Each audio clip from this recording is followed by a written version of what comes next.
మనకు పెద్దలు ఏమంటారంటే నిత్య కళ్యాణం పచ్చతోరణం అంటారు. అంటే రోజు కళ్యాణం చేసుకుంటే రోజు తోరణాలు కట్టడము, మళ్ళీ ఆనందంగా పిండి వంటలు చేసుకోవడము, తినడము, ఆనందంగా ఉండడం. అంటే నిత్య చైతన్యవంతులం. అలా ఉండడానికి కారణం ఏమిటి అంటే మన పెద్దలు మనకు నియమించిన ఆచారాలు, సాంప్రదాయాలు అనేవి అన్నమాట. వాటిని ఆచరించడం వల్ల మనము అలా నిత్యము చైతన్యవంతంగా, ఆనందంగా, సంతోషంగా ఉంటాము. ఏ రోజుకు ఆ రోజు ఉత్సాహంగా జరిగిపోతుంది. అంటే మనకు విసుగు రావడం అనేది ఉండదు. అసలు మనకు సంస్కృతి సాంప్రదాయాలు అనేవి పెట్టింది పేరు మన భారతదేశం. మనకు ప్రతి డే 1 నుంచి, అంటే ఇప్పుడు నూతన సంవత్సరం ఉగాది ప్రారంభం మొదలుకొని చివరి రోజు వరకు కూడా పాల్గొన మాసం అమావాస్య కూడా చాలా విశేషమైనది. అట్లా మనం ప్రతిరోజు ఏదో ఒక ప్రత్యేకత ఉంటుంది. దానికి ఏదో పనికిమాలిన రీజనింగ్స్ లేవు. ప్రకృతిని ఆరాధించడము, మన దైవాన్ని ఆరాధించడము, మరి దానాలు చేయడము, ధర్మాలు చేయడము, అందరితో మన ఆనందాన్ని పంచుకోవడం. ఇప్పుడు మనకేం పని లేకుండా కూర్చున్నాం అనుకోండి కొంతసేపు, అప్పుడు బోరు కొడుతుంది. మనకు అన్ని పిచ్చి పిచ్చి ఆలోచనలు వస్తాయి. ఇప్పుడు పని చేసుకుంటూ వెళ్తూ ఉంటే మనకేమన్నా రుగ్మతలు ఉన్నా కూడా మర్చిపోతాం ఆ యాక్టివ్నెస్ ఉన్నప్పుడు. అలా ఏ ఫంక్షన్ లేదు, ఏం పని లేదు, ఇంట్లోనే వట్టిగానే ఉండి తిని కూర్చో పండుకో లేదు అన్నప్పుడు మనము నీరస పడిపోతాం. పని లేకుంటేనే నీరసం అనేది ఏర్పడుతుంది. అదే 10 మందితోని హుషారుగా చక్కగా తిరుగుతూ నవ్వుతూ వెళ్తూ ఉన్నప్పుడు, మీరు ఎప్పుడన్నా తీర్థయాత్రలకు వెళ్ళారా? మా బస్సులో ప్రయాణాలు చేస్తుంటాం. ఇంట్లో ఉంటే తినాలి అనే కోరిక కూడా కలగదు, తినాలనిపించదు. కానీ బస్సులో మరి ఏం పని ఉండదు కదండి, గట్టిగానే కూర్చొని పోతాం. కానీ రకరకాలవి తినాలనిపిస్తుంది, అరుగుతూ ఉంటుంది, ఆకలి కూడా అవుతూ ఉంటుంది ఆ సమయంలో. అంటే మానసిక ఉత్సాహం అనేది ముఖ్యం. దానివల్ల శరీరము చైతన్యవంతంగా ఉంటుంది, ఎన్నైనా చేయగలుగుతాం. మనం ఎప్పుడైతే చేతులు ముడుచుకొని నోరు మూసుకొని మౌనంగా ఏ పని చేయకుండా ఉన్నామో అప్పుడు మనం మానసిక దౌర్బల్యం ఏర్పడే అవకాశం ఉంది. అంటే అట్లా అంతర్ముఖంగా ధ్యానం చేసి ఆత్మదర్శనం చేయడం కూడా చేయొచ్చు. కానీ ప్రతి వాళ్ళు అంత స్థాయికి వెళ్ళలేరు. కాబట్టి ఏమవుతుంది, మానసికంగా దౌర్బల్యం ఏర్పడి వాళ్ళు ఇంకా డిప్రెషన్లోకి వెళ్ళి మరి వాళ్ళు చేయాల్సిన కర్తవ్యాన్ని కూడా మర్చిపోయి చేయలేని దుర్భర పరిస్థితికి చేరుకునే అవకాశం ఉంటుంది. అందుకే మన పెద్దలు ఈ విధంగా నిర్ణయించారు. ఇంతకీ ఇదంతా ఎందుకు చెప్తున్నారండి అంటే, రోజు ఒక విశేషం తెలియజేస్తున్నాం. మీరు అనుకుంటారు ఏంటండి పొద్దున్నదాకా ఏదో ఒక పూజ గురించి చెప్తారు అని. కానీ మనకు ప్రతిరోజు, ప్రతి నిమిషము, ప్రతి సెకండు మన జీవితంలో విలువైనది. దానికి ఎలా విలువ ఇవ్వాలో తెలియదు. మనం అలా చూస్తూ పని లేకుండా చూస్తూ ఉన్నా టైం గడిచిపోతుంది. మనం ఆ సమయంలో ఏదైనా ఒక పని చేసినా, ఇప్పుడు 1 మినిట్ అన్న ప్రోగ్రాము పోటీ ఉంటుంది. ఆ టైంలో చెప్పాలి అన్నప్పుడు మనకు 1 నిమిషం ఎంతసేపటికి కాదు, వట్టిగా అయితే 10 నిమిషాలంటే ఇట్లానే గడిచిపోతుంది. కానీ ఆ టైంలో మనము చేద్దాము అన్నప్పుడు చాలా ఎక్కువ అనిపిస్తుంది ఆ 1 నిమిషం కూడా. అంటే అంత విలువైన సమయాన్ని మనము వృధాగా వేస్ట్ చేసుకుంటాం అన్నమాట.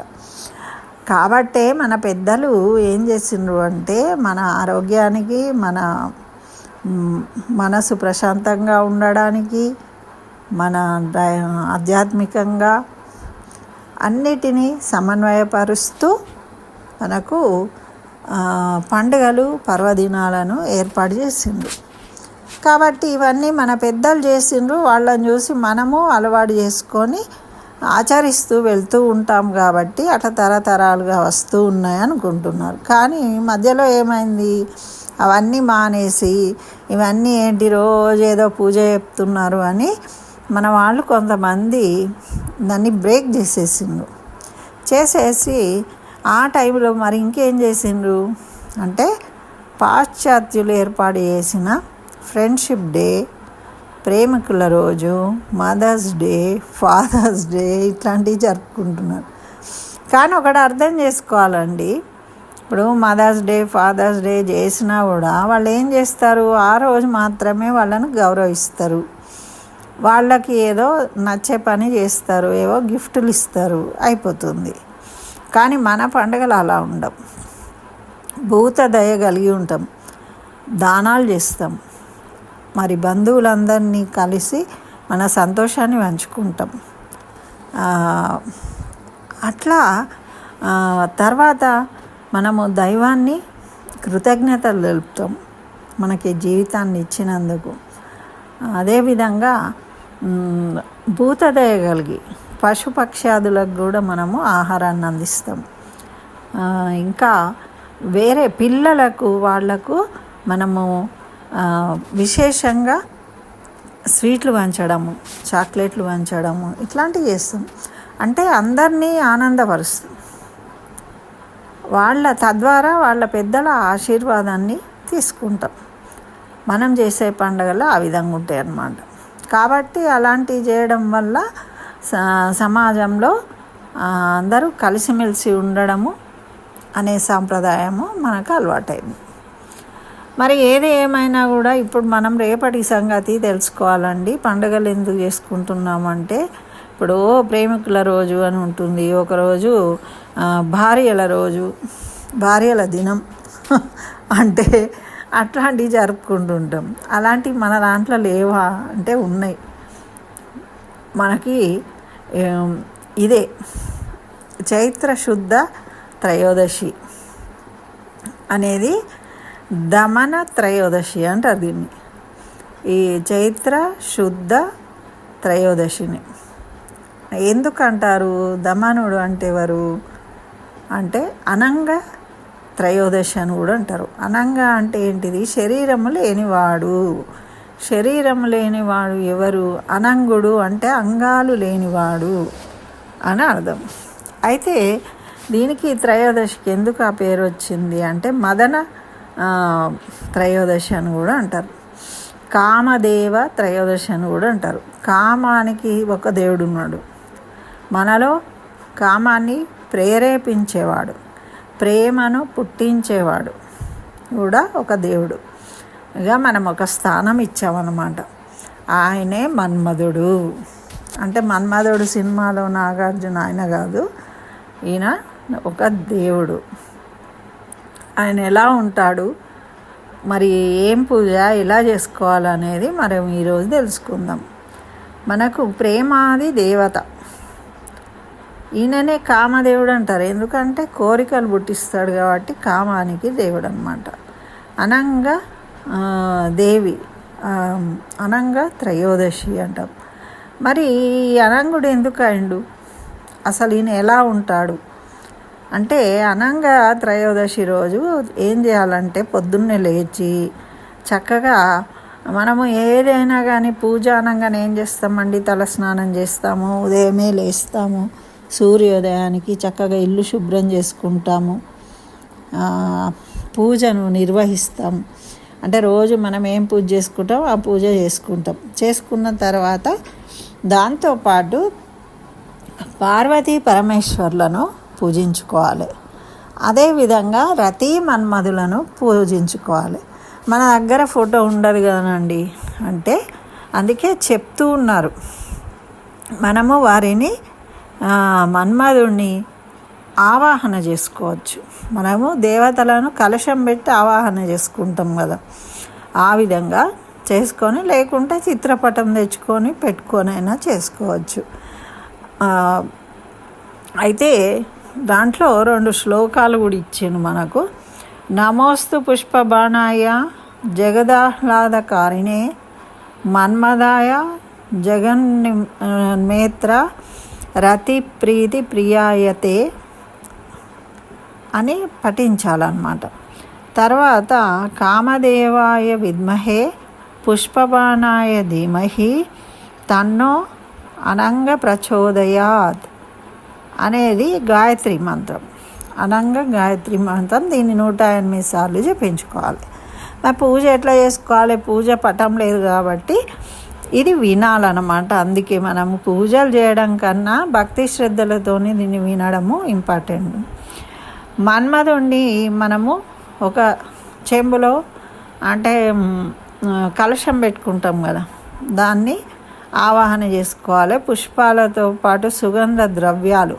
అందుకే ఈ మాసంలో దమనం ప్రాముఖ్యత ఉంది. దమనంతో పూజిస్తే కనుక అనుగ్రహిస్తారు దేవతలు అని మనము గణపతి దమన పూజ అని కూడా చెప్పుకున్నాం కదా. సుగంధభరితమైన వాటిని సెంట్లు పూసుకోవడము ఇవన్నీ ఎందుకు చేస్తామండి అంటే మనలో చైతన్యం కలగాలి, అందమైన కోరికలు కలిగి అంటే మనము సుఖము అనుభవించాలి అన్నప్పుడు వీటికి ప్రాముఖ్యత ఉంటుంది. అలాంటప్పుడు అందుకని ఈయన అటువంటి దేవుడు కాబట్టి ఈయనకు ఇలాంటి పరమడభరితమైన దమనంతో పూజించాలన్నమాట. రతి మన్మధులను జీవితం సుఖమయం కావాలి, అన్యోన్యత పెరగాలి, చక్కని సంతానం కలగాలి, మరి సంసారం వృద్ధి చెందాలి అని కోరుకొని చేయాలి. మరి మన్మధుడు ఎట్లా ఉంటాడంటే ఈయన బ్రహ్మదేవుడు హృదయం నుండి ఆవిర్భవించిండనమాట. ఈయన వాహనం ఏంటి? చిలక. మన్మధుని రూపం ఎలా ఉంటుందంటే చాలా అందంగా ఉంటుంది, యవ్వనవంతుడుగా ఉంటాడు, ధనుస్సు పట్టుకొని ఉంటాడు, పూల బాణం కలిగి ఉంటాడు, ఈయనకు రెక్కలు ఉంటాయి, ఎగురుతూ ఉంటాడు. ఎగరడం అంటే ఆనందానికి సంకేతం అన్నమాట. ఇతని విల్లు ఎలా ఉంటుందంటే చెరుకు గడలతోని తయారు చేసిన విల్లు ఉంటుంది, అంటే తీయనిది. బాణాలు 5 రకాల సువాసన వెదజల్లే పువ్వులు, పుష్ప బాణాలు అన్నమాట. ఇవి నిజంగా ఎదుటి వాళ్ళని చంపడానికి వేసే బాణాలు కాదు, ఇవి వాళ్ళలో కోరికలను రేకెత్తించడానికి ఉపయోగించే బాణాలు అన్నమాట. పుష్ప బాణాలు పువ్వులతోని అలంకరించబడి ఉంటాయి ఇవి. అయితే ఈ పువ్వులు ఏంటట అంటే అశోక పువ్వు, తెలుపు మరియు నీలము, పద్మాలు, మల్లెలు, మామిడి పూలట. ఇటువంటి ఈయన బాణాలు రెడీ ఉంచుకుంటాడు. ఆ బాణాలు వేయడం వల్ల మన్మధుడి దృష్టి పడి ఆయన బాణం వేసిండు అంటే వాళ్ళ పట్ల ప్రేమ అనురాగం అనేది పెరుగుతుంది అన్నమాట. అయితే మరి ఈ దేవతలు ఎందుకు అసలు ఈయన బ్రహ్మదేవుడి నుండి ఆవిర్భవింపజేయడం జరిగింది అంటే ప్రతిదానికి ఒక దేవుడు ఉంటాడు కదా, ఆ విధంగా ఈయన ఒక దేవుడు. అయితే ఈయనకి శివుడికి ఏం సంబంధము, ఈయనకి శరీరం లేకుండా ఎందుకు అయిపోయింది అనేది ఒక చిన్న కథ ఉన్నది మనకు.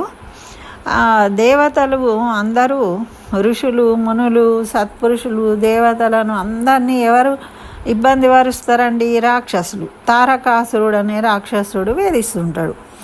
అయితే వీళ్ళందరూ పోయి బ్రహ్మను అంటే ఆయన బ్రహ్మ కోసం పూజ చేసి వరాలు పొందుతాడు. శివుని కుమారుడితోనే ఆయనకి మరణం ఉంటుంది. మరి అందుకని వీళ్ళందరూ కూడా బ్రహ్మ దగ్గరికి పోతారు, పోయి అడుగుతారు, ఇట్లా ఈయన మాకు ఇబ్బంది పడుతున్నాడు, మమ్మల్ని కాపాడండి అని. అంటే అప్పుడు బ్రహ్మదేవుడు చెప్తాడు, పార్వతీ శివుడు బ్రహ్మచర్యాన్ని భంగపరచండి అంటే అప్పుడు శివుడేమో హిమాలయాలలో తపస్సు చేసుకుంటున్నాడు, పార్వతీదేవేమో హిమవంతుడి ఇంట్లో పుట్టింది కాబట్టి వాళ్ళకి వివాహం జరిగి వాళ్ళకి పుత్రుడు కలిగితే ఆ పుత్రుడి వల్ల తారకాసురుడు సంవరింపబడతాడు.